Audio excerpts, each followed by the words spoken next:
ನಮಸ್ಕಾರ ಎಲ್ರಿಗೂ ಕೂಡ. ನಾನು ಸರ್ವಾರ್ಥ ಅವರಮ್ಮ ಇವತ್ತಿನ ದಿವಸ ತುಳಜಾಪುರದ ಅಂಬಾಭವಾನಿ ದೇವಿಯ ದರ್ಶನ ಮಾಡ್ಕೊಳ್ಳಲಿಕ್ಕೆ ಹೊರಟೇವೆ. ಭವಾನಿ ಅಂತಂತನೋ ಶಬ್ದಕ್ಕೆ ಭವವನ್ನ ನೀಗಿಸುವವಳು, ಭವದ ತಾಪತ್ರಯವನ್ನ ನೀಗಿಸುವವಳು ಅಂತ ಹೇಳಿ ಅರ್ಥ. ಹೀಗಾಗಿನೇ ಅವಳಿಗೆ ಭವಾನಿ ಭವಾನಿ ಭವಾನಿ ಅಂತ. ತುಳಜ ಅಂತಂತಂದ್ರೆ ತುಳಸಿ ಅಂತ. ಸೊ ತುಳಸಿ ಇಲ್ಲದಂತಹ ಪೂಜೆಯನ್ನ ಯಾವ ರೀತಿಯಾಗಿ ಭಗವಂತ ತೆಗೆದುಕೊಳ್ಳುವುದಿಲ್ಲ, ಅದೇ ರೀತಿಯಾಗಿ ಆ ಅಂಬಾಭವಾನಿಯ ಒಂದು ಪೂಜೆ ಮಾಡದೆ ಭಗವಂತನ ಸಾಕ್ಷಾತ್ಕಾರ ಆಗಲಿಕ್ಕೆ ಸಾಧ್ಯವಿಲ್ಲ. ಇಷ್ಟು ಅದ್ಭುತವಾಗಿರ್ತಕ್ಕಂತಹ ದೈವವೇ ಆ ತಾಯಿ ಅಂಬಾಭವಾನಿ. ಅವಳು ವಿಶೇಷವಾಗಿ ಮಧು ಮತ್ತು ಕೈಟಬ ಅಂತನ್ನುವಂತಹ ರಾಕ್ಷಸರ ಸಂಹಾರ ಮಾಡಿದಂತಹ ಕ್ಷೇತ್ರ ಈ ಒಂದು ತುಳಜಾಪುರ ಆಗಿ ಇವತ್ತಿನ ಮಹಾರಾಷ್ಟ್ರದೊಳಗೆ ಕಂಗೊಳಿಸ್ತಾ ಇದೆ. ಇಲ್ಲಿ ಎಷ್ಟೋ ಜನ ಭಕ್ತರಿಗೆ ಆ ತಾಯಿಯ ಅನುಗ್ರಹ ಪ್ರಾಪ್ತಿಗಾಗಿ ನಿತ್ಯ ನಿರಂತರವಾದಂತಹ ಪ್ರದಕ್ಷಿಣೆ, ನಮಸ್ಕಾರ ಮತ್ತು ವಿಶೇಷವಾಗಿ ಗೊಂದಲ ಅಂತನ್ನುವಂತಹ ಒಂದು ಪದ್ಧತಿ ಇಲ್ಲೇ ನಮಗೆ ನೋಡ್ಲಿಕ್ಕೆ ಸಿಗ್ತದೆ. ಏನಿದು ಗೊಂದಲ ಅಂತಂತಂದ್ರೆ ಸಮಸ್ಯೆ. ಆ ಸಮಸ್ಯೆಗಳ ನಿವಾರಣೆಗಾಗಿ ನಾವು ದೇವಿಯಲ್ಲಿ ಪ್ರಾರ್ಥಿಸುವಂಥದ್ದೇ ಈ ಒಂದು ವಿಶಿಷ್ಟವಾಗಿರತಕ್ಕಂತಹ ಪೂಜೆಯ ಮಹತ್ವ. ಇದಕ್ಕೆ ಗೋಂದಲ್ ಅಂತ ಕರೀತಾರೆ. ಗೋಂದಲ್ ಅಂತನೋ ಶಬ್ದಕ್ಕೆ ಇನ್ನೊಂದು ಅರ್ಥ ಗದ್ದಲ ಅಂತನೂ ಆಗ್ತದೆ. ಸೊ ತಾಯಿಯನ್ನ ಕರ್ಕೊಂಡು ಜೀವನದೊಳಗೆ ಎಲ್ಲಾ ಗದ್ದಲಗಳನ್ನು ನಿವಾರಿಸು ಅಂತ ಹೇಳಿ ಭಕ್ತರು ಕೇಳುವಂಥದ್ದು. ಇನ್ನು ಈ ವಿಶಿಷ್ಟವಾದಂತಹ ಆಚರಣೆ ಪದ್ಧತಿ ಇದನ್ನೆಲ್ಲ ಒಂದು ಕ್ಷಣ ನೀವು ನೋಡಿಬಿಟ್ರಿ ಅಂತಂತಂದ್ರೆ ಮನಸ್ಸಿಗೆ ಬಹಳ ಸಂತೋಷ ಆಗ್ತದೆ. ಅಲ್ಲಿ ದೇವಸ್ಥಾನದ ಮುಂಭಾಗದೊಳಗೆ ಈ ವಾದ್ಯವನ್ನು ಬಾರಿಸ್ತಿರ್ತಾರೆ, ಗೊಂದಲ ವಾದ್ಯ. ಅವ್ರನ್ನ ಕರೆಯೋದನ್ನೇ ಗೊಂದಲಿಗಾರರು ಅಂತ ಹೇಳಿ. ಸೊ ಆ ಗೊಂದಲಿಗಾರ ಬಾರಿಸುವಂತಹ ಆ ವಾದ್ಯದ ಸಪ್ಪಳ ಕೇಳಿದ ಕೂಡಲೇ ಮೈ ಒಳಗೆ ಒಂದು ರೀತಿ ಬಹಳ ವಿಶೇಷವಾದಂತಹ ರೋಮಾಂಚನ. ಆ ತಾಯಿ ತುಳಜಾ ಭವಾನಿ ನಿಮಗೆಲ್ಲರಿಗೂ ಕೂಡ ಅನುಗ್ರಹ ಮಾಡಲಿ ಅಂತ ಹೇಳಿ ದೇವಿಯಲ್ಲಿ ಪ್ರಾರ್ಥನೆ ಮಾಡಿಕೊಂಡು ನಾನು ಸರ್ವಾರ್ಥ ಅವರ ಅಮ್ಮ ಎಲ್ಲರೂ ಕೂಡ ಆ ತಾಯಿಯ ದರ್ಶನ ಮಾಡಿಕೊಳ್ಳಿಕ್ಕೆ ಅಂತ ಹೇಳಿ ನಡ್ಕೋತ ಹೊರಟ್ವಿ. ಅಲ್ಲಿ ಕೈಕಾಲು ತೊಳ್ಕೊಳ್ಳಿಕ್ಕೆ ಅಂತಾನೆ ಒಂದು ಸ್ಥಳ ಇದೆ, ಸ್ವಾಮಿ ಪುಷ್ಕರಣಿಯ ಸ್ಥಳ. ಸೊ ಆ ಸ್ವಾಮಿ ಪುಷ್ಕರಣಿ ಸ್ಥಳವನ್ನ ನೋಡಿದ್ರೆ ಗೋಮುಖದಿಂದ ಅಲ್ಲಿ ನೀರು ಬರ್ತಾ ಇರ್ತದೆ. ಆ ಗೊಂದಲವನ್ನ ಹಾಕ್ತಿರ್ಬೇಕಾದ್ರೆ ನಾವಲ್ಲಿ ವಿಶೇಷವಾಗಿ ನೋಡುವಂಥದ್ದೇನು ಅಂತಂದ್ರೆ ಆ ತಾಯಿಯ ಅದ್ಭುತವಾಗಿರ್ತಕ್ಕಂತಹ ಮೂರ್ತಿ. ಆ ಮೂರ್ತಿಯನ್ನ ಪ್ರತಿ ಬಾರಿಯೂ ಕೂಡ ಒಂದು ಚಲನ ಸ್ಥಿತಿಯಲ್ಲಿ ಇಡ್ತಾರೆ. ಚಲನ ಸ್ಥಿತಿ ಅಂತಂತಂದ್ರೆ ಏನು ಅಂತಂದ್ರೆ ಸ್ಥಿರವಾಗಿ ಆ ತಾಯಿಯ ಪ್ರತಿಷ್ಠಾಪನೆ ಇರೋದಿಲ್ಲ, ಕಿಂತು ಆ ತಾಯಿಯ ಪ್ರತಿಷ್ಠಾಪನೆ ಭಕ್ತರ ಹತ್ತಿರ ಹೋಗ್ತಾ ಇರ್ತದೆ. ಹೀಗೆ ಭಕ್ತರ ಹತ್ತಿರ ಹೋಗುವಂತಹ ಈ ಪ್ರತಿಷ್ಠಾಪನೆ ಭಕ್ತರ ಎಲ್ಲ ಸಂಕಷ್ಟಗಳನ್ನು ನೀಗಿಸ್ಲಿ ಅಂತನ್ನುವಂತಹ ಪ್ರಾರ್ಥನೆ ಅರಿಶಿಣದಿಂದ ಮಾಡಲಾಗ್ತದೆ. ಮೊದಲಿಗೆ ಎಲ್ಲರೂ ಕೂಡ ತಪ್ಪದೆ ಗಣಪತಿಯ ದರ್ಶನವನ್ನು ಮಾಡಿಕೊಳ್ತಾರೆ. ಆ ದ್ವಾರದಲ್ಲಿರುವಂತಹ ಮಹಾಗಣಪತಿಯ ಅನುಗ್ರಹ ನಿಮಗ ಎಲ್ಲರಿಗೂ ಕೂಡ ಆಗಲಿ ಅಂತ ಹೇಳಿ ಪ್ರಾರ್ಥನೆ ಮಾಡಿ ವಿಘ್ನಗಳ ನಾಶಕ್ಕಾಗಿ ಪ್ರಾರ್ಥಿಸ್ತಾರೆ.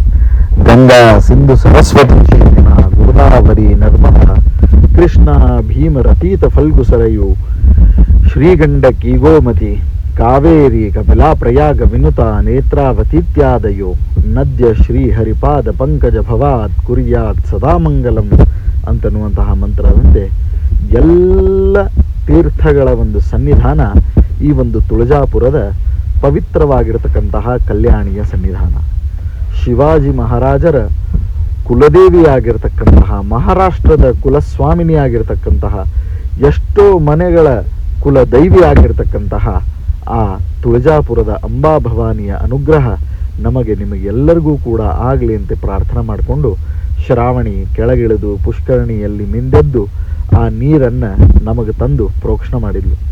ಆ ಒಂದು ಅದ್ಭುತವಾದಂತಹ ಸನ್ನಿವೇಶವನ್ನು ನಾವು ಮನತುಂಬಿಕೊಂಡಾಗ ನಮಗನ್ಸೋದಿಷ್ಟೇ, ಆ ತಾಯಿಯ ಸನ್ನಿಧಾನದೊಳಗೆ ನಿರಂತರವಾಗಿ ಇರುವಂತಹ ಸೌಭಾಗ್ಯ ನಮಗೆ ಸಿಗ್ತಾ ಇರಲಿ ಅಂತ. ಯಾಕೆ ಅಂತ ಪ್ರಶ್ನೆ ಮಾಡಿಕೊಂಡ್ರೆ ತಾಯಿಯ ಅನುಗ್ರಹ ಯಾರಿಗೆ ಬೇಡ ಹೇಳ್ರಿ ನೋಡೋಣ ಅಂತ. ಮಕ್ಕಳು ಎಲ್ಲ ಸಮಸ್ಯೆಗಳನ್ನು ಹೇಳೋದೇ ತಾಯಂದ್ರಲ್ಲಿ. ಅದು ಗಂಡು ಹುಡುಗನಾಗಿರಲಿ ಹೆಣ್ಣು ಹುಡುಗಿಯರ ಆಗಿರಲಿ ಎಲ್ಲ ಸಮಸ್ಯೆಯನ್ನು ಹೇಳ್ಕೊಳ್ತಾರೆ. ಹಾಗೆ ನಮ್ಮ ಸಂಸಾರದ ಎಲ್ಲ ಸಮಸ್ಯೆಗಳನ್ನು ನೀಗಿಸುವಂಥವಳು ಆ ಮಹಾತಾಯಿಯಾಗಿರ್ತಕ್ಕಂತಹ ತುಳಜಾ ಭವಾನಿ ದೇವಿ. ಆ ಅಂಬಾ ಭವಾನಿ, ಅದಕ್ಕೆ ಅಂಬಾ ಭವಾನಿ ಅಂಬಾ ಭವಾನಿ ಅಂತ. ಅಂಬಾ ಅಂತಂತಂದ್ರೆ ಅಮ್ಮ ಅಂತ ಅರ್ಥ. ಸೊ ಅಂಬಾ ಅಂತ ಹೇಳಿ ಆಕಳುಗಳು ಕರಿತವೆ, ಆರ್ತನಾದದಿಂದ ಕರೆಯುವಂಥದ್ದು. ಅಂಬಾ ಅಂಬಾ ಅಂತ ಕರಿತವೆ. ಅಂಬಾ ಭವಾನಿಯ ದರ್ಶನವನ್ನು ಮಾಡಿಕೊಳ್ಳಿಕ್ಕೆ ಸರತಿ ಸಾರಿನಲ್ಲಿ ನಿಂತಾಗ ನಮಗನ್ಸಿದ್ದಿಷ್ಟೇ, ಆ ತಾಯಿಯ ದರ್ಶನವಾಗಲಿ, ನಮ್ಮೆಲ್ಲರ ಸಮಸ್ಯೆಗಳು ನೀಗಲಿ. ಯಾಕಂತಂದ್ರೆ ಜೀವನ ಅಂತನ್ನೋದನ್ನೇ ಒಂದು ದೊಡ್ಡ ಭವಸಾಗರ. ಆ ಭವಸಾಗರದೊಳಗೆ ನಾವು ಮಿಂದಿ ಏಳಬೇಕು ಅಂತಂತಂದ್ರೆ ತಾಯಿಯ ಅನುಗ್ರಹ ನಮಗೆ ಬೇಕೇ ಬೇಕು. ನೀವು ತಪ್ಪದೆ ಈ ಮಹಾರಾಷ್ಟ್ರದ ಕುಲಸ್ವಾಮಿನಿಯಾಗಿರ್ತಕ್ಕಂತಹ ಶಿವಾಜಿ ಮಹಾರಾಜರ ಕುಲದೇವಿಯಾಗಿರ್ತಕ್ಕಂತಹ ಆ ಅಂಬಾ ಭವಾನಿಯ ದರ್ಶನವನ್ನು ತಪ್ಪದೆ ಮಾಡಿಕೊಳ್ರಿ. ಇಲ್ಲಿ ಇಡುವಂತಹ ಪ್ರತಿಯೊಂದು ಹೆಜ್ಜೆ ನಮಗೆ ನಿಮಗೆಲ್ಲರಿಗೂ ಕೂಡ ವಿಶಿಷ್ಟವಾಗಿರ್ತಕ್ಕಂತಹ ಅನುಗ್ರಹವನ್ನು ಮಾಡುವಂಥದ್ದು. ನಾನಿಲ್ಲಿ ಹೋದಾಗ ಆ ತಾಯಿಯಲ್ಲಿ ಕೇಳ್ಕೊಳ್ಳೋದಿಷ್ಟೇ, ಸರ್ವ ಮಂಗಲ ಮಾಂಗಲ್ಯೆ ಶಿವೆ ಸರ್ವಾರ್ಥ ಸಾಧಿಕೆ ಶರಣ್ಯೆ ತ್ರಂಬಕೆ ದೇವಿ ನಾರಾಯಣಿ ನಮೋಸ್ತುತೆ. ನನ್ನ ಮಗಳಿಗೆ ಸರ್ವಾರ್ಥ ಅಂತ ಹೆಸರಿಟ್ಟೇನೆ. ಈ ಶ್ಲೋಕದಲ್ಲಿ ನಾನು ಹೇಳಿದಂತಹ ಹೆಸರು ಬರ್ತದೆ, ಸರ್ವಮಂಗಲ ಮಾಂಗಲ್ಯೆ ಶಿವೆ ಸರ್ವಾರ್ಥ ಸಾಧಿಕೆ ಅಂತ. ಸರ್ವಾರ್ಥ ಅಂತನ್ನುವಂತಹ ಶಬ್ದಕ್ಕೆ ಧರ್ಮ, ಅರ್ಥ, ಕಾಮ ಮತ್ತು ಮೋಕ್ಷ, ಈ ನೀವು ಜಗತ್ತಿನೊಳಗೆ ಏನನ್ನೇ ಬೇಕಾದ್ರೆ ಕೇಳ್ರಿ, ಈ ನಾಲ್ಕರೊಳಗನ ಬರ್ತದೆ. ಧರ್ಮ, ಅರ್ಥ, ಕಾಮ ಮತ್ತು ಮೋಕ್ಷ. ಸೊ ಈ ನಾಲ್ಕರೊಳಗೆ ಬಂದಂಥದ್ದನ್ನು ಎಲ್ಲವನ್ನೂ ನನ್ನ ಮಗಳಿಗೆ ಕೊಡು ಅಂತನ್ನುವಂತಹ ಪ್ರಾರ್ಥನೆಯೊಳಗೇನೆ ನಾನು ಸರ್ವಾರ್ಥ ಅಂತ ಹೇಳಿ ಆಕೆಗೆ ಹೆಸರನ್ನು ಇಟ್ಟಿದ್ದೇನೆ. ಸೊ ಇಷ್ಟು ವಿಶೇಷವಾಗಿರ್ತಕ್ಕಂತಹ ತಾಯಿಯ ಸನ್ನಿಧಾನ ತುಳಜಾಪುರದ ಈ ತಾಯಿಯ ಸನ್ನಿಧಾನ. ಈ ತಾಯಿಯ ಸನ್ನಿಧಾನದ ವಿಶೇಷತೆಯನ್ನು, ಒಂದೊಂದು ಮಹಿಮೆಯನ್ನು ಹೇಳಲಿಕ್ಕೆ ಸಾಧ್ಯಲ್ಲ. ಯಾಕಂತ ಕೇಳಿದರೆ ತಾಯಿಯ ಮಹಿಮೆಯನ್ನು ಕೊಂಡಾಡ್ಲಿಕ್ಕೆ ಯಾವತ್ತಾದರೂ ಸಾಧ್ಯನಾ? ಶ್ರೀಮದ್ ಭಾಗವತ ಹೇಳ್ತದೆ ಏನು ಅಂತಂದ್ರೆ, ತಾಯಿಯನ್ನು ವಿಶೇಷವಾಗಿ ಸ್ಮರಣೆ ಮಾಡಬೇಕಾದ್ರೆ ಭಗವಂತನ ಸ್ವರೂಪ ಅಂತ ಹೇಳಿ ತಿಳ್ಕೊಂಡೇ ನಾವು ಸ್ಮರಣೆ ಮಾಡ್ಕೊಳ್ಬೇಕಂತೆ. ಅಷ್ಟು ವಿಶೇಷವಾಗಿರ್ತಕ್ಕಂತಹ ಅಂಬಾಬಾಯಿಯ ಒಂದು ದರ್ಶನ ನಮಗೆ ಇವತ್ತಿನ ದಿವಸ ಆಯಿತು. ಆ ತಾಯಿಯನ್ನು ನೋಡಿದಾಗ, ಆ ಮಹಾದ್ವಾರವನ್ನು ನೋಡಿದಾಗ ಛತ್ರಪತಿ ಶಿವಾಜಿ ಮಹಾರಾಜರಿಗೆ ಅನುಗ್ರಹ ಮಾಡಿದಂತಹ ಒಂದು ಕಥೆ ನೆನಪಾಗ್ತದೆ. ಆ ಕಥೆಯಲ್ಲಿ ಬರುವಂತಹ ಸನ್ನಿವೇಶಗಳನ್ನು ನಾವು ಗಮನದೊಳಗಿಟ್ಕೊಂಡಾಗ ತಾಯಿಯ ಅನುಗ್ರಹ ಸಂಪಾದನೆಗೆ ಮಹಾರಾಜರು ಆಗಿನ ಕಾಲದೊಳಗೆ ಎಷ್ಟು ಭಕ್ತಿ ಮಾಡಿರಬೇಕು ಅಂತನ್ನುವುದು ನಮಗೆ ಗೋಚರವಾಗ್ತದೆ. ಹೀಗಾಗಿ ನಾನು ಎಲ್ಲರಿಗೂ ಹೇಳೋದಿಷ್ಟೇ, ಪದ್ಧತಿಗಳು ಅನೇಕ, ರೀತಿಗಳು ಅನೇಕ, ನೀತಿಗಳು ಅನೇಕ, ಸಂಸ್ಕಾರಗಳು ಅನೇಕ, ಅಷ್ಟೆಲ್ಲ ಇದ್ದರೂ ಕೂಡ ನಾವೆಲ್ಲರೂ ಆ ತಾಯಿಯ ಮುಂದೆ ಒಂದೇ ಅಂತ ಹೇಳಿ ಹೋಗಿ ಭಕ್ತಿಯ ಭಾವವನ್ನೇನಿಟ್ಕೊಂಡು ನಿಂದಿರ್ತೇವೆ. ಆ ಭಕ್ತಿಯ ಭಾವವೇ ನಮಗೆ ಒಂದು ದೊಡ್ಡ ರಕ್ಷೆ. ಸೊ ಇಂತಹ ರಕ್ಷಾ ಪರಂಪರೆಯನ್ನು ನಾವು ಯಾವತ್ತೂ ಬಿಡೋದು ಬೇಡ. ಇಂತಹ ತಾಯಿಯ ಸನ್ನಿಧಾನವನ್ನು ಯಾವತ್ತೂ ಬಿಡೋದು ಬೇಡ. ಆ ತಾಯಿಯ ವಿಶೇಷವಾದಂಥ ಅನುಗ್ರಹಕ್ಕೋಸ್ಕರವಾಗಿ ನಮ್ಮ ಮನಸ್ಸು ಯಾವತ್ತಿಗೂ ಕೂಡ ಹಾತೊರಿತಾ ಇರಲಿ. ಅವಳ ಪ್ರಸಾದ ಸಿಗಲಿ ಅಂತನ್ನುವಂತಹ ಭಾವ ನಮ್ಮ ಮನಸ್ಸಿನಲ್ಲಿ ಯಾವತ್ತೂ ಮೂಡಿರಲಿ. ಜೀವನದೊಳಗೆ ಏನು ಬೇಕಾದರೂ ಬರಲಿ, ತಾಯಿಯ ದಯೆ ಹೊಂದಿರಲಿ ಅಂತನ್ನೋದು ನಮಗೆ ವಿಶೇಷವಾಗಿ ಮನದಟ್ಟಾಗಿರಲಿ. ಸೊ ಇಂಥದ್ದೆಲ್ಲವನ್ನ ಹೊತ್ತುಕೊಂಡು ಪುನರ್ದರ್ಶನ ಪ್ರಾಪ್ತಿರಸ್ತು ಅಂತನ್ನುವಂತಹ ಸೌಭಾಗ್ಯವನ್ನು ಆ ತಾಯಿಯಲ್ಲಿ ಕೇಳಿಕೊಂಡು ನಾನು ನಮ್ಮ ಸರ್ವಾರ್ಥ ತುಳಜಾಪುರದ ರಾಜಬೀದಿಗಳಲ್ಲಿ ಹೊರಟಾಗ ಆ ತಾಯಿಯನ್ನು ಸಂದರ್ಶನ ಮಾಡಿದಂತಹ ವಿಶಿಷ್ಟವಾದಂತಹ ಪುಣ್ಯದ ಬಲ ಇದೆ. ನಮಗೆ ಯಾರ ಬಲ ಬೇಕು? ನಮಗೆ ತಾಯಿಯ ಬಲ ಒಂದಿದ್ದರೆ ಸಾಕು ಅಂತನ್ನುವಂತೆ ಆ ತಾಯಿಯ ರಕ್ಷಣಾ ಬಲವನ್ನು ತೆಗೆದುಕೊಂಡು ಹೊರಟಾಗ ಒಂದೇನೋ ವಿಶಿಷ್ಟವಾಗಿರ್ತಕ್ಕಂತಹ ತಪಸ್ಸು ಮಾಡಿದಂತಹ ಅನುಭೂತಿ. ಸೊ ಇಂತಹ ಅನುಭೂತಿಯನ್ನು ಪಡಿಬೇಕು ಅಂತಂದ್ರೆ ನೀವು ಬರಲೇಬೇಕಾದಂತಹ ಕ್ಷೇತ್ರವೇ ಮಹಾರಾಷ್ಟ್ರದ ಈ ತುಳಜಾಪುರ ಕ್ಷೇತ್ರ.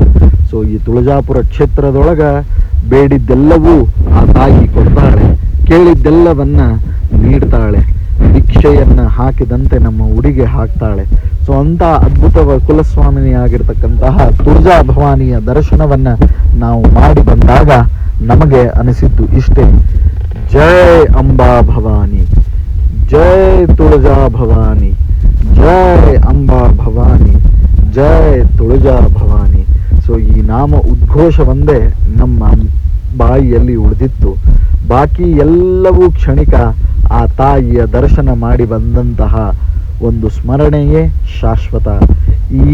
ಅದಕ್ಕೆ ದಾಸರು ಹೇಳ್ತಾರೆ ಏನು, ಇಂದಿನ ದಿನವೇ ಶುಭ ದಿನವು, ಇಂದಿನ ಕಾಲ ಶುಭ ಕಾಲ, ಇಂದಿನ ಯೋಗ ಶುಭ ಯೋಗ, ಇಂದಿನ ಕರಣ ಶುಭ ಕರಣ.